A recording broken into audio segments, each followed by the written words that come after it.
پانی کی بوتل اٹھائی اور دوبارہ صفدر کے منہ سے لگا دی۔ اس پر صفدر گٹاگٹ پانی پی گیا۔ آدھی بوتل جب صفدر کے حلق سے نیچے اتر گئی تو عمران اٹھ کر صالحہ کے قریب گیا جہاں جولیا بھی موجود تھی، اور عمران نے صالحہ کے ساتھ بھی وہی کارروائی دہرائی جو وہ پہلے صفدر کے ساتھ کر چکا تھا۔ بوتل خالی ہونے پر وہ اٹھا اور ایک خالی سیٹ پر بیٹھ گیا۔ چند لمحوں بعد اسے صفدر کے کراہنے کی آواز سنائی دی تو اس نے سیٹ سے اٹھ کر صفدر کے جسم کو دونوں ہاتھوں سے جھنجھوڑ دیا۔ خطرہ ہے صفدر، جلدی ہوش میں آؤ، عمران نے کہا تو صفدر کے جسم نے یکلحظ جھٹکا کھایا اور عمران کے سہارا دینے پر وہ اٹھ کر بیٹھ گیا اور حیرت بھری نظروں سے ادھر ادھر دیکھنے لگا۔ اسی لمحے صالحہ کے کراہنے کی آواز بھی سنائی دی تو عمران نے اس کا کاندھا پکڑ کر اسے جھنجھوڑ دیا اور صالحہ بھی ہلکی سی چیخ مار کر ایک جھٹکے سے اٹھ کر بیٹھ گئی۔ ہوش میں آؤ صالحہ، ہم سب خطرے میں ہیں، عمران نے کہا۔ عمران صاحب، ہم کہاں ہیں اور یہ کیا ہے؟ صفدر کی آواز سنائی دی۔ ہم اپنی جیپ میں ہیں اور پہاڑی علاقے کو کراس کر کے اب قصبہ میں داخل ہو چکے ہیں۔ ہم انتہائی خطرے کی زد سے تو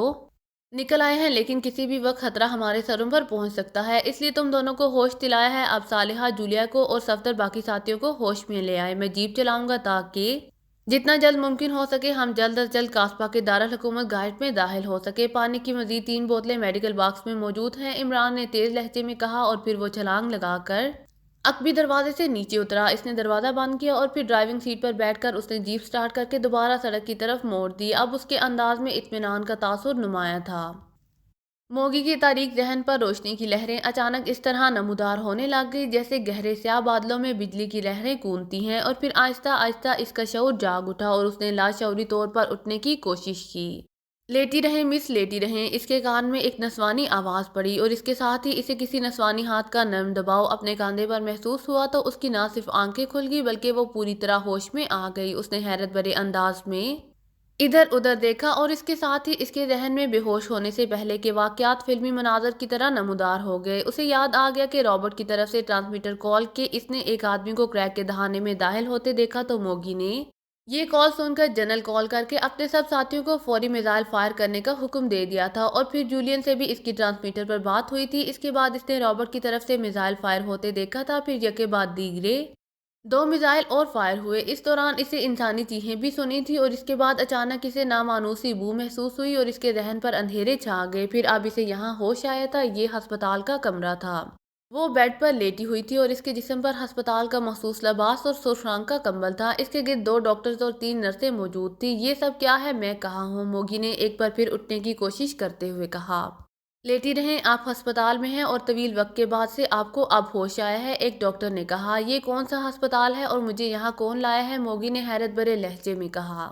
یہ دارالحکومت کا ملٹری ہسپتال ہے اور ماربل ٹاؤن کو ملٹری یونٹ کے انچارج میجر آرنلڈ نے ہسپتال انتظامیہ کو فون کیا کہ چیک پوسٹ کے نیچے اور اوپر بہت سے مرد اور عورتیں بے ہوش پڑی ہیں، انہیں ہسپتال لے جانے کے لیے ایمبولینس بھیجی جائیں۔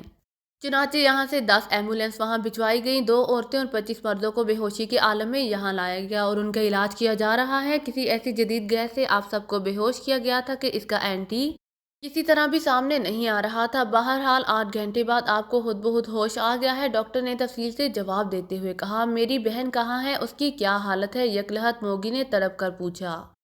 وہ بے ہوش ہو کر وہیں اوپر سے پتھروں پر گری ہیں، اس لیے خاصی زخمی ہے، لیکن اب ان کی حالت خطرے سے باہر ہے، انہیں بھی ہوش آ گیا ہے اور ان کو میڈیکل ایڈ بھی دے دی گئی ہے۔ اب وہ آپ کے ساتھ جا سکتی ہیں، لیکن اس وقت جب میجر آرنلڈ اجازت دیں گے، ڈاکٹر نے تفصیل بتاتے ہوئے کہا۔ کون ہے میجر آرنلڈ؟ جلدی بلاؤ اسے، اور ہمارا لباس کہاں ہے؟ ہم نے ابھی جانا ہے، موگی نے اس پر جھٹکے سے اٹھ کر بیٹھتے ہوئے کہا۔ جولین کے زخمی ہونے کا سن کر اسے شدید بے چینی محسوس ہو رہی تھی۔ پہلے آپ اپنے بارے میں بتائیں کہ آپ کون ہیں، کیونکہ آپ کے پاس سے کوئی ایسی دستاویز نہیں ملی ہے جس سے آپ کی شناخت ہو جائے۔ البتہ یہ تو ہمیں دیکھ کر ہی معلوم ہو گیا تھا کہ دوسری خاتون آپ کی ٹوئن سسٹر ہے، اس لیے ہم نے آپ کو بتا بھی دیا، ایک ڈاکٹر نے مسکراتے ہوئے کہا۔ میرا نام موگی ہے اور میری بہن کا نام ہے جولین، ہم فارٹون سرکاری ایجنسی کی سپر ایجنٹس ہیں۔ جو مرد آپ کے پاس ہیں ان کا تعلق بھی فارٹون سے ہے۔ فون لے آؤ، میں چیف سے بات کرتی ہوں، موگی نے کہا۔ فارٹون؟ او اچھا، اس لیے کوئی مرد اپنے بارے میں نہ بتا رہا تھا، میں ابھی فون بھجواتا ہوں اور میجر آرنلڈ کو بھی کال کرتا ہوں، ڈاکٹر نے ہاتھ سے بوکھلائے ہوئے لہجے میں کہا۔ چونکہ وہ ملٹری ہسپتال کا ڈاکٹر تھا اس لیے اسے فارٹون کے بارے میں خاصی معلومات حاصل تھیں۔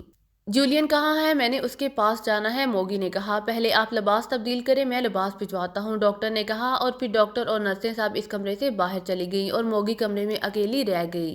یہ سب کیسے ہوا ہے؟ کیا ہوا؟ وہ چیخنے والا آدمی کون تھا؟ اور کیا وہ آدمی بھی یہاں ہے؟ یہ بے ہوش کر دینے والی گیس کس نے فائر کی؟ وہ آدمی تو ہٹ ہو کر کسی گہرائی میں جا گرا تھا۔ پھر یہ سب کیسے ہوا؟ کس نے کیا؟ موگی نے انتہائی الجھے ہوئے انداز میں بڑبڑائی چلی جا رہی تھی کہ کمرے کا دروازہ کھلا اور ایک نرس ٹرالی دھکیلتی ہوئی اندر داخل ہوئی۔ اس نے ٹرالی بیڈ کے ساتھ کھڑی کی۔ ٹرالی کی اوپر والی سطح پر ایک کارڈلیس فون رکھا تھا جبکہ نچلے خانے میں ایک بیگ رکھا تھا۔ بیگ میں آپ کا لباس ہے میڈم، اور آپ کے لیے فون بھی ٹرالی میں موجود ہے۔ جب آپ فارغ ہو جائیں تو بیڈ کے ساتھ موجود بیل دے دیں، ہم حاضر ہو جائیں گے، نرس نے انتہائی مودبانہ لہجے میں کہا، اور موگی کی اس بات میں سر ہلانے پر وہ مڑی اور تیز تیز قدم اٹھاتی ہوئی کمرے سے باہر چلی گئی۔ جب سے موگی نے اپنا تعارف کرایا تھا ان سب کا رویہ یکسر بدل گیا تھا۔ دروازہ بند ہونے پر موگی بیڈ سے اتر کر پہلے سیدھی دروازے کی طرف بڑھ گئی۔ اس نے دروازے کو اندر سے لاک کیا اور پھر واپس بیڈ کی طرف آ گئی۔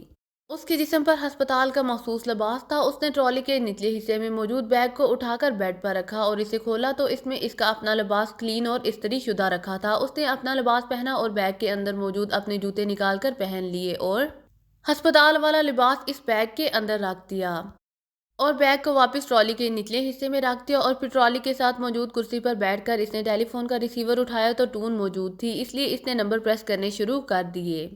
یس رابطہ قائم ہوتے ہی ایک نسوانی آواز سنائی دی اور وہ آواز پہچان گئی جو چیف کی فون سیکرٹری کی آواز تھی۔ ٹوئن سسٹرز کی موگی بول رہی ہوں، چیف سے بات کراؤ، موگی نے کہا۔ یس میڈم، ہولڈ کریں، دوسری طرف سے مودبانہ لہجے میں کہا گیا۔ یس کرنل ماریو بول رہا ہوں۔ چند لمحوں بعد چیف کی آواز سنائی دی۔ موگی بول رہی ہوں، چیف ملٹری ہسپتال سے، موگی نے کہا۔ ہسپتال سے؟ کیا مطلب؟ تم ہسپتال کیسے پہنچ گئی؟ کیا ہوا ہے؟ دوسری طرف سے چونک کر اور انتہائی حیرت بھرے لہجے میں کہا گیا تو موگی نے مختصر طور پر سارے گزشتہ واقعات دہرا دیے۔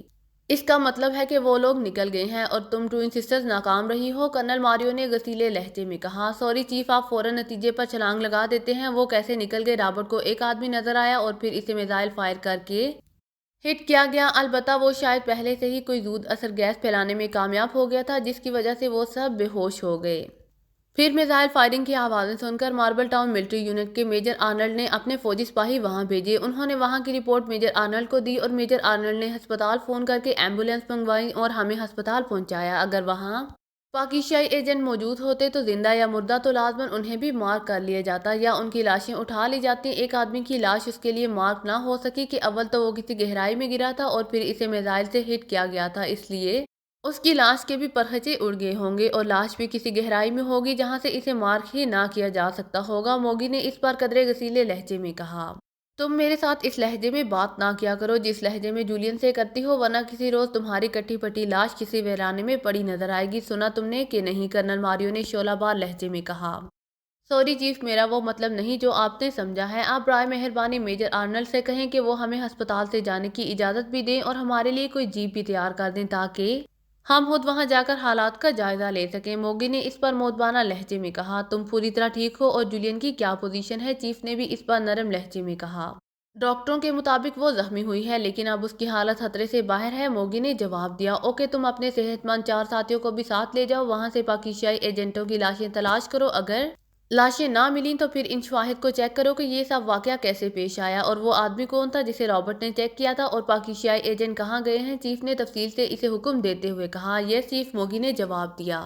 میں ہسپتال کے ڈاکٹر کو کہہ دیتا ہوں، وہ تمہیں اور تمہارے ساتھیوں کو ہسپتال سے فارغ کر دے گا، بلکہ ٹیکسی منگوا کر تمہیں دے گا تاکہ تم اپنے سیکشن ہیڈ کوارٹر سے جیپ لے سکو، کرنل ماریو نے کہا، اور اس کے ساتھ ہی رابطہ ختم ہو گیا تو موگی نے بے اختیار ایک طویل سانس لیا اور ریسیور واپس کریڈل پر رکھ دیا۔ تھوڑی دیر بعد کمرے کا دروازہ کھلا اور ایک ادھیڑ عمر ڈاکٹر اور اس کے پیچھے 2 نرسیں اندر داخل ہوئیں جو پہلی ٹرالی لے کر آئی تھیں۔ آپ کو اور آپ کے ساتھیوں کو ہسپتال سے فارغ کر دیا گیا ہے، آپ دونوں خواتین کے لیے ٹیکسی منگوا دی گئی ہے جبکہ آپ کے ساتھی از خود ٹیکسیاں کر کے جا سکتے ہیں، ڈاکٹر نے ہاتھ سے مودبانہ لہجے میں کہا۔ تھینک یو ڈاکٹر، موگی نے کہا اور اٹھ کر دروازے کی طرف بڑھ گئی۔ جب وہ ڈاکٹر کے آفس میں پہنچی تو وہاں جولین پہلے سے موجود تھی، اس کے سر پر اور جسم پر پٹیاں بندھی ہوئی تھی اور وہ ہاسی نڈھال سی نظر آ رہی تھی۔ او، تمہیں نئی زندگی ملی ہے جولین، مجھے ڈاکٹر نے بتایا تھا تم کہاں سے گری تھی، موگی نے قریب بیٹھ کر محبت بھرے انداز میں جولین کے گلے میں بازو ڈالتے ہوئے کہا۔ میں میزائل فائرنگ سے ہی سمجھ گئی تھی کہ پاکستانی ایجنٹ نیچے موجود ہیں، اس لیے میں تیزی سے پہاڑیوں پر بنی ہوئی سیڑھیاں اترتی ہوئی نیچے آ رہی تھی کہ اچانک میرا ذہن تاریک ہو گیا اور میں اوپر سے نیچے آ گری اور پھر میری آنکھ ہسپتال میں کھلی جولین نے محبت بھرے انداز میں موگی کے بازو پر ہاتھ پھیرتے ہوئے کہا، جب نیچے میں موجود تھی تو تمہیں نیچے آنے کی کیا ضرورت تھی؟ ہاں وہاں زخمی کرا لیا خود کو، موگی نے کہا۔ ارے تمہارے ہونے کی وجہ سے ہی تو یہ سب کچھ ہوا ہے، اگر تمہاری جگہ میں نیچے ہوتی تو کسی کو جرأت تھی کہ یوں بے ہوشی کی گیس پھیلاتا، جولین نے منہ بناتے ہوئے کہا۔ دیکھو میں تمہارے زخمی ہونے کی وجہ سے تمہارا لحاظ کر رہی ہوں، اور سنو یہ تم تھی کہ صبح سے چیک پوسٹ پر دوربین آنکھوں سے لگائے بیٹھی تھی اور پاکستانی ایجنٹ عقب میں بھی پہنچ گئے اور تم شاید دوربین کے ذریعے رنگ برنگے پتھر گنتی رہی، یہ سب تمہاری وجہ سے ہوا ہے، موگی نے اچھل کر دور ہٹتے ہوئے ہاتھ سے غسیلے لہجے میں کہا۔ تم سے ایک آدمی نہیں مارا جا سکا اور بنتی سپر ایجنٹ ہو؟ جولین نے ہنکارا بھرتے ہوئے کہا، لیکن اس سے پہلے کہ موگی کوئی جواب دیتی آفس کا دروازہ کھلا اور انچارج ڈاکٹر اندر داخل ہوا۔ آئیے آپ کے لیے ٹیکسی آ گئی ہے، آئیے، ڈاکٹر نے ان دونوں سے کہا۔ تھینکس ڈاکٹر، آپ تشریف رکھیں، ہم ٹیکسی تک پہنچ جائیں گی، موگی نے کہا۔ نہیں، یہ میری ڈیوٹی ہے کہ ملک و قوم کے دشمنوں سے لڑنے والوں کی خدمت کروں، آئیے، ڈاکٹر نے مسکراتے ہوئے کہا، اور پھر وہ ان دونوں کو ٹیکسی تک پہنچا کر واپس چلا گیا اور تھوڑی دیر بعد وہ دونوں اپنے سیکشن ہیڈ کوارٹر تک پہنچ گئے۔ ان کے ساتھی بھی ان سے پہلے وہاں پہنچ چکے تھے۔ تو تم ساتھ نہیں جاؤ گی، یہاں آرام کرو گی، موگی نے کہا۔ ارے نہیں، میں ساتھ جاؤں گی تو کچھ رزلٹ نکلے گا، ورنہ تم تو خالی ہاتھ لٹکاتی واپس آ جاؤ گی، جولین نے جواب دیتے ہوئے کہا۔ ٹھیک ہے چلو، خود ہی بھگتو گی، مجھے کیا، موگی نے کہا اور کمرے سے باہر نکل گئی۔ نہ جانے اپنے آپ کو سمجھتی کیا ہے، حالانکہ آتا جاتا کچھ بھی نہیں، جولین نے بڑبڑاتے ہوئے کہا، اور پھر تھوڑی دیر بعد ایک مسلح آدمی اندر داخل ہوا۔ میڈم آپ کو بلا رہی ہیں، میڈم، آنے والے نے مؤدبانہ لہجے میں کہا۔ تمہارا نام رابرٹ ہے اور تم نے ہی ٹرانسمیٹر پر موگی کو کسی آدمی کے بارے میں اطلاع دی تھی اور پہلا میزائل بھی تم نے ہی فائر کیا تھا، جولین نے کرسی سے اٹھتے ہوئے کہا۔ یس میڈم، رابرٹ نے جواب دیا، اور پھر اس نے تفصیل سے جولین کے سوال کا جواب دیا۔ اس کے علاوہ اور کوئی مرد یا عورت نظر نہیں آئی، جولین نے کمرے سے باہر نکلتے ہوئے کہا۔ رابرٹ اس کے عقب میں چل رہا تھا؟